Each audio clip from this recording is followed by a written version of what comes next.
Your year can start anytime. It doesn't have to start in January. Today, what I'm gonna do is we're gonna do a goal setting workshop, but this video is as much for me as it is for you guys. Sometimes things that are messy and confusing end up being the highest ROI tasks that you can do for yourself and your future. Goal setting, in my opinion, is one of them. At least it is for me. I always initially thought about it as a very formal, organized process. And even though when I set goals for myself, there are a few steps that I follow, I think it is very messy. There are sometimes questions that pop up in your head, sometimes confusions. You don't really know if that's the direction you want to go in. And it also feels like a very complicated, daunting task. But from the research that I've done and the people that I admire, like the things that they say, it seems like there is a common theme that they set goals and then they move in that direction. Sounds pretty easy, right?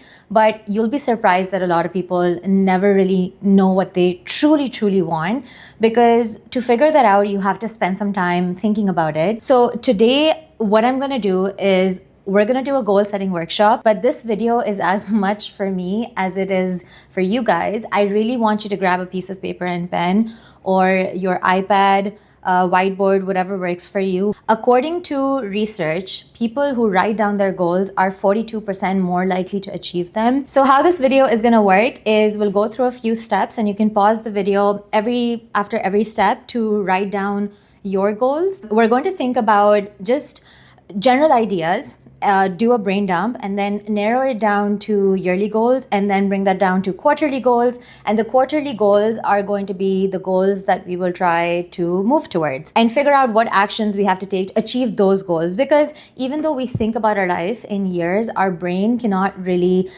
process that. You need small bite-sized pieces to work towards. The main thing that we're gonna do is we're gonna make different categories, and we'll assign priorities to each category, and then we'll do the same thing when we come down to quarterly goals. The first thing I want you to think about is, what do you want your life to be? And please don't restrict yourself. Don't think about being too practical or realistic, because sometimes we think that our reality is something, but our brain is capable of doing so much more. And really the universe wants us to do more, but we're restricting ourselves. So go crazy here. Pause the video, think about it, write down whatever you think your life can be. Now that you've written that down or you've thought about it, the next step is breaking that down into yearly goals. And what we're going to do is we'll identify the different sections in our life, or the different areas in our life that is important to us. And then you are going to pick any 2 or 3 areas, because remember that even though you can do anything, you cannot do everything, and not at the same time. You have to prioritize, and you have to figure out what is going to move the needle most for you. And the reason sometimes we are upset about our life or upset about our goals is there is a gap in the life that we are living, in the life that we want to live.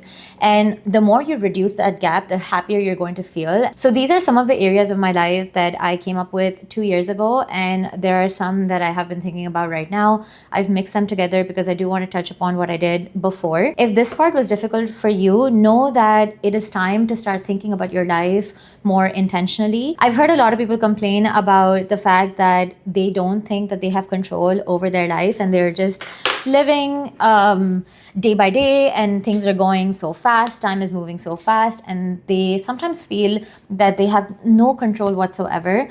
But if you feel that you have no idea what categories you even want to focus on, take some time to think about that. You can journal. That's how I realized that I wanted to move out of Waterloo, and how badly I wanted to move out of Waterloo. You can talk to your friends about it. You can talk to your family about it. You can talk to yourself about it. You can make small video diaries if you don't really like, writing stuff down, or if you think that's too much work. So this exercise is going to help with that. Now, if you've made different sections and you have identified the different categories that you want to focus in, just pick any 2 or 3 from those. For me right now, my career, finances, health is the most important. And I think I'm going to combine career with education and skills, because it's somewhat related. Friendship, relationship, location, overall life purpose. Sounds a little cheesy, doesn't it? is also very important. But right now, I want to focus on these three areas. Now that you've identified that, write it down.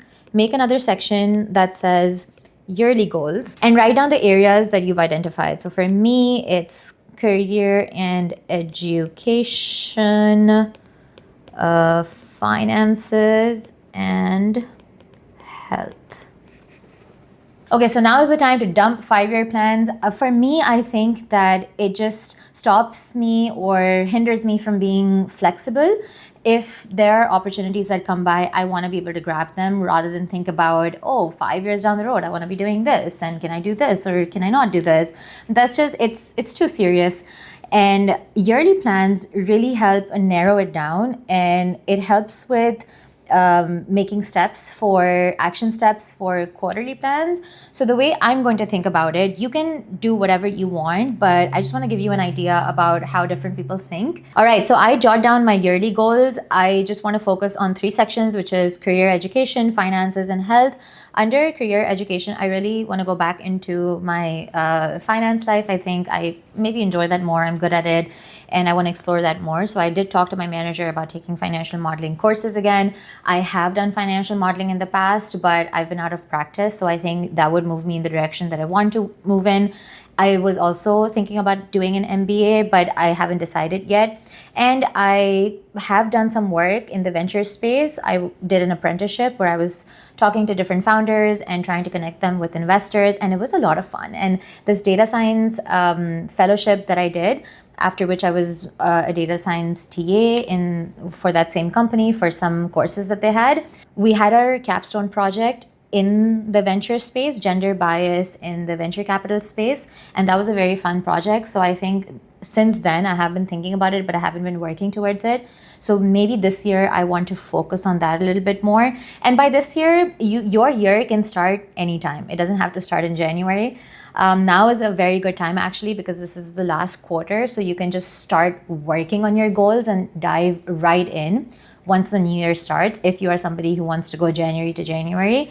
And by then you already would have started pushing towards it. So it will be easy because, the flywheel effect. Under finances, I want to get to my next goal, which is 150K. And I want to figure out my new YouTube niche, because I know that is the thing that sometimes stops me from making videos. I'm just too confused. So I want to start building some income sources. YouTube already has become one, but I want to put more into it. And for the health section, I really want to be able to do just one pull-up. All right, next is quarterly goals. Now, this is where the magic will really happen. In this section, now is the time that you will prioritize each section. For me, finances is number 1. I do want to start building up income sources, and I really want to sit down and figure out what YouTube niche I want to pursue. The Excel videos were great. They popped off and they worked, but I didn't really enjoy making them as much. And the editing process was torturous. I am considering maybe, outsourcing my editing a little bit. So outsourcing. And I know a lot of people have emailed me, and I will be getting back to you. I've just been really lazy, to be honest. But anyways, finances is the first category and my first priority that I will be focusing on. The second is career and education for me. And the third is health. Again, the reason I want you to set priorities is when you have 2 tasks that take up time, that's when you can decide which one to do first, because you already have set priorities. And this will usually happen when both are time consuming and you are confused about doing one. So sometimes how procrastination works is you have a task that you want to do that you know will move the needle, but you don't know exactly how to do it. And so you do another task, which is not as urgent, and it just feels good to tick something off your to-do list, but that doesn't help you. So if you have your priorities down, you will know exactly what to pick when you are deciding. So now for the next step, for these categories, just start adding whatever you think you need to be doing. Even the smallest thing, like if you have to call your bank for something, put that in your calendar so that you know that you're not forgetting something. And anytime that you think about that task, think about something related to that category, you can add that to your calendar. And then make it a practice a night before, or maybe if you do weekly things, right? Just like start adding items to your calendar. What works for me is I add stuff on Notion, and then I also have a status, so I can add in progress, done, not started. All right, now I think the video might have gotten very long. I don't know how much I will edit from it, so I think it might be long, so let's just summarize it. The first thing you're gonna do is you want to do a brain dump. Add whatever's in your head into the paper. Don't worry about being too realistic or too practical. Whatever is in your head, the sky is the limit. Jot it down. The next thing you want to do is set yearly goals. And in this, you really want to prioritize. Next is adding quarterly goals. And after that, you can do monthly, weekly, or daily. Now, once you are at this stage, at the monthly, weekly, daily stage, you no longer want to think about the brain dump, and you no longer want to think about yearly goals. And actually, you don't really even need quarterly goals. You just really need monthly goals. Don't worry about the big picture, and don't worry about the 5-year plan or the 10-year plan, your brain dump, what your life is going to look like when you're 85. Don't worry about that. You just want to start taking small steps every week, every month, every day. And that's how you're slowly going to move towards the life that you want to live. And anytime you find yourself moving away from it, just think about your exercise and bring yourself back to your goals. If you have to reset, if you have to, start again from step one, don't worry about it. This is your life. You make the decisions. You decide the flow. Don't let anyone shame you into doing things. Don't let overthinking come in the way, even though that is something that I do at times. Just like live your life. All you want to decide is which direction you truly, truly want to move in. The whole point of this exercise is to just give you a general idea of what kind of life you really want to live so that you are more intentional. I hope this video was helpful, and I will see you next time. Bye.